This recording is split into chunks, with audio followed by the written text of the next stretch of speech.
बावैसो सिगां आसामनि चिफ मिनिस्टार हिमन्त बिश्व शर्माया एससि बा ओबिसि बिसोरबो हाखौ बायलाय फानलाय खालामनो हासिगोन होननानै बुंदों। बावहाय नोंसोर बर'नि माहारियारि आफाद हिसाबै नोंथांमोना मा बुंनो सानो? रिसेन्टलि जोङो ससियेल मिडियानि गेजेरजों जोङो नुनो मोनदों दि आसामनि गिबि मन्थ्रि डक्टर हिमन्त बिश्व शर्मा बिथाङा जे मोनसे स्टेटमेन्ट होदों, जाय स्टेटमेन्टआ जाहैबाय दि आसामाव जि tribal belt and block, tribal belt and ब्लकल' नङा, जिहेतु 6 शेड्युल एरियास, दा बेयावहाय जोंनि नन ट्राइबेल्सफोर जेरै शेड्युल कास्ट, शेड्युल जे ओबिसि जेनेरेलफ्रा हा बायनायनि जि मोनसे मोनथायनि जि मोनसे आवाज होदों, बे टटेलि मोनसे दुखुनांथाव आरो बियो भेरि आनफर्चुनेट। दा बिथाङा दिनै जोंनि आसामनि थागिबि ट्राइबेल माहारिफोरखौ दिनै बिथाङा असनमान खालामनाय जादों। आरो बिथांखौ जों बुंनो थांदों एबा बुंनो सानदों दि मानगोनां आसामनि गिबि मन्थ्रि डक्टर हिमन्त बिश्व शर्माया सोर? बिथाङा सोर दि ट्राइबेल बेल्ट एन्ड ब्लक एबा ट्राइबेलफोरनि राइट्स, ट्राइबेलफोरनि एगेन्स्टआव आवाज होनो हाग्रा सोर बिथाङा? दा बेयावहाय जों बुंगोन दे जोंनि भारतनि संबिधानाव जिथु ट्राइबेल्सफ्रा बे जोंहा मोनसे माने प्रिभिलेज, मोनसे जों मर्यादा मोन्दों, जे मोनसे जों पावार मोन्दों। दा बेयावहाय गुबुना हा बायनो जोंनि ट्राइबेलफोरनिफ्राय, थागिबिफोरनिफ्राय मोना। दा बेयावहाय दिनै बिथाङा मोनसे खोथा होननाया दिनै जोंनि गेजेराव जागोन बे नङा। मानो होनब्ला जों मिथिगौ भारत संबिधाननि सायावहाय रावबो बिफा जानो हाया। सोरबा मन्थ्रियानो जाथों, सोरबा IAS अफिसार्सआनो जाथों, सोरबा पलिटिसियान्सआ जाथों, सोरबा ब्युरोक्रेट्सआनो जाथों, रावबो भारतनि संबिधाननि बिफा जानो हाया।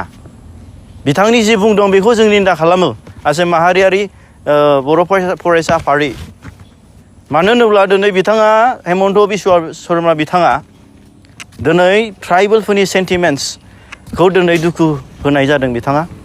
आरो बिथांखौ जोङो बुंदों जे दिनै राजनितिकनि लाबालाबनि थाखाय, गावनि पावार, गावनि शेयारनि थाखाय सोरबा आनबनाफाइड सिटिजेन्स, दिनै पावार गैयै, थानो मोनथाय गैयै मानसिखौ दिनै जोंनि ट्राइबेलफोरनि हा बिखायाव दिनै दोनफैनो नाजायोबा बेयाव बनसुआ दिनै जिरायनानै थानाय नङा। आरो बिनि सायाव स्ट्रं डेम'क्रेटिक भाबै जों गसंगोन।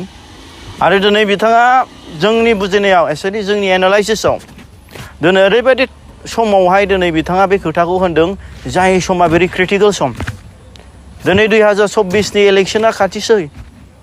2024नि आगोल जोंनि माखासे रिजनेल पार्टिसफोर दं, पलिटिकेल पार्टिसफोर दं, सोरबा BPFआनो हक, UPPLआनो हक, जिखुनु माने जोंनि जाथिनि माने पलिटिकेल पार्टियानो हक, बिथांमोनखौ ओरैबायदि समावहाय जेबो होननो हायै मोनसे जिनिसखौ बिसोर माने खोमसियाव बोरला गावनानै दोनदों। माने जों मिथिगौ हिमन्त बिश्व शर्माया सासे बिराद गोरों मानसि। बे भारतनि आयेन, भारतनि संबिधान, भारतनि जारिमिनखौ मोजां मिथिगौ आरो बेहा गोबां एक्सपिरियेन्स दङ आरो साहस गोनां सासे बे पलिटिसियान्स। दा बिथांनि आन्दोआवदि गोबां एसामिस इन्टेलेक्सुवेल्सफोर दं, जाय बिथांमोना जोंनि ट्राइबेल हारिफोरखौ, बर'फोरखौ दिनै जोंनि मोनफ्रोमबो आगानाव बिथांमोना फल' खालामनानै फोजोबस्रांनायनि सिन्था धारना खालामो। दिनै थिग राइट टाइमाव 2024नि आगोल दिनै बे खोथाखौ होनदों दि दिनै फंसे सोरबा जोंनि रिजनेल पार्टिसफ्रा बिनि सायाव आवाज होयोब्लानो गाबोन समफोर शेड्युल कास्ट एबा ओबिसिनि सोद्रोमाफोर, जेनेरेलनि सोद्रोमाफ्रा रावबो भट होनाय नङा। बियो जाहैबाय भेरि स्मार्ट, भेरि कानिं। दा बेयाव जोंनि पलिटिसियान्स, बर'फोरनि लिडार्सफ्रा दिनै सांग्रां जानांगोन।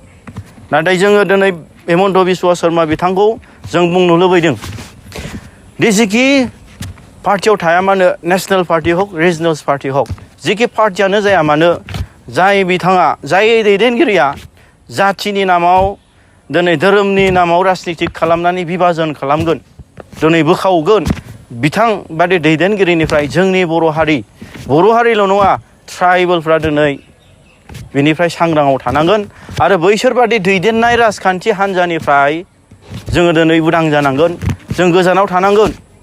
आं दिनै बे मिडियानि गेजेरजों बुंनो लुबैदों दि दिनै हिमन्त बिश्व शर्मा बादि एन्टि ट्राइबेल चिफ मिनिस्टार्सनि दैदेननाय जिथु BJP पार्टियावहाय जाय बर'फ्रा दिनै गोसो गोरबो होनानै नांथाबनानै दं बिथांमोना हायोब्ला जातिनि सार्थआव बेखौ एंगारनानै फैनांगौ उदां जानांगौ अबेबा मोनसे बर'नि रिजनेल राजनितिक हान्जायाव हाबनानै जातिनि थाखाय सिन्था खालामनांगौ आं बेखौनो दिनै बर' माहारियारि फरायसा आफादनि जानानै आं दिनै बिथांमोनखौ रिकुवेस्ट खालामदों आरो फैबाय थानाय समाव जोङो इउनाइटेडलि जोङो जोंनि अस्तित्वखौ लाखिनो जोंनि जि माने अट'नमि पलिटिकेल सेल्फ डिटारमिनेसन निजे खुंथायनि जि गोहोखौ लाखिफिननो थाखाय जोङो दिनै खामानि मावनांगोन सिन्था धारना खालामनांगोन मानो होनब्ला जोङो दिनै 2020नि उनावहाय जेब्ला बिटिआर एग्रिमेन्ट जाखांनायनि उनावहाय